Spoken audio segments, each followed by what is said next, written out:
there, and welcome once again to another episode of the Top Notch Coaching Network.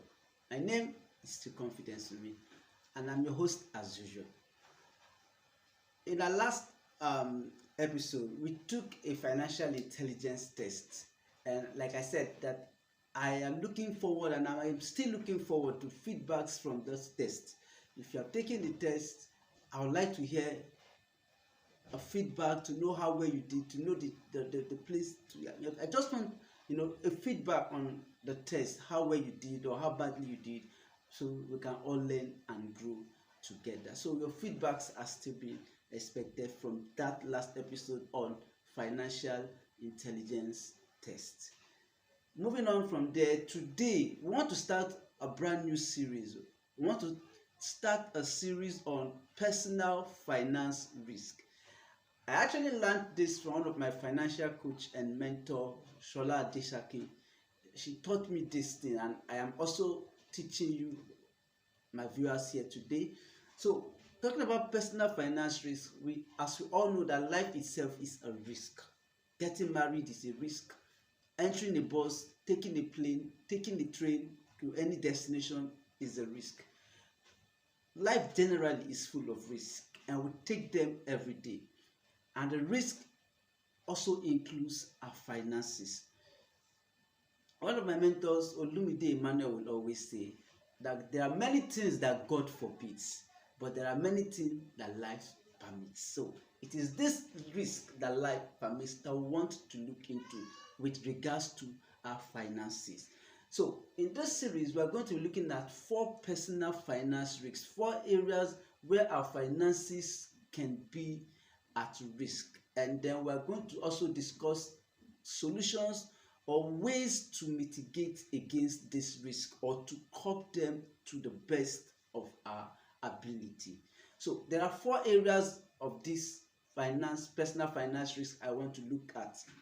Today we are going to be looking at income risk. There's the income risk, there is the expense risk, and then there's the investment risk, and finally there's the debit or the credit risk.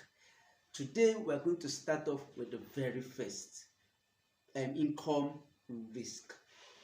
A lot of us start out with the hope when we're after school to get a job, start a business, or just do one thing or the other to either earn an income or to earn salary, which is all good and well.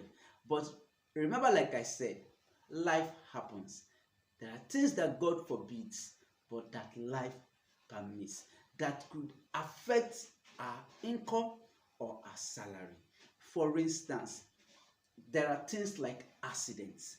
There are things like medical conditions. Fire could gut your business.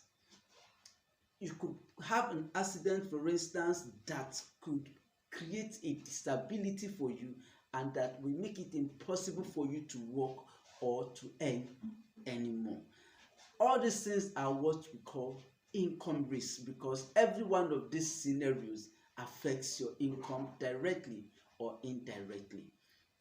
Let's take, for instance, that you have a plan, or someone has a plan to have $2 million in his or her investment portfolio, and the person starts working, or the person starts a business, and on weekly basis, for instance, or on monthly basis, puts money aside for these investment purposes.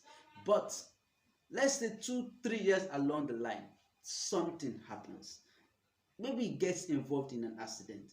Maybe his business premises got burnt, or maybe there was theft and things, or his assets were stolen, for instance, or maybe, just maybe, anything happens, and then he is no longer able to meet up with his financial targets. Why? Because this life just happened to him, and he could no longer meet up with his investment plan. So this is what we call income risk. When things happen, when life happens, and you can no longer earn, that is what we refer to as income risk. We do not pray for any of these scenarios to happen to either us or our loved ones. But like we said, and I'll keep repeating, that life happens, and we can only do our best to ensure that when life does happen to us, we are prepared. So how do we mitigate against some of these income risks that could prevent us from earning incomes or salaries while we are still agile? So one of the ways I would suggest is, one, have multiple sources of income. You see, everything cannot go wrong at the same time. It is not possible. So one way is to have multiple sources of income. So if I am fired at my job, I have another source of income. If I am retrenched from my job, I have another source of income. If fire gusts my business, I have another source of income. Whatever the case, have multiple sources of income. I have always learned, and I still strongly believe, that nobody becomes wealthy from one source of income. So have multiple sources of income. It's one of the ways to mitigate against income risk. Secondly, you can also have insurance. I shall put this one for the last, but let me just put it here. We have health insurance, we have life assurance, we have fire insurance, we have all kinds of insurances. So what do? Have an insurance, so that if life, and when life does happen, at least you have someone to help you carry the load. So it's important. Have a multiple source of income. Secondly, have an insurance policy. Health insurance policy, fire insurance policy, you have life assurance policy. Just have enough insurance to cover for you against income risk. That way you would have done your part. Then another thing I can also think of is proper planning. Proper planning. If you plan properly, when this income risk happen, the plans you have put in place will enable you to ride through the tide. And then I think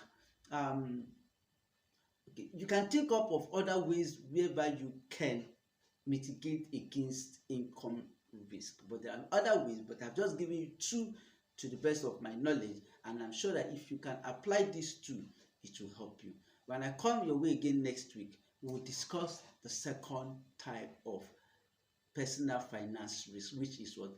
Expense risk. Thank you for watching, and keep subscribing.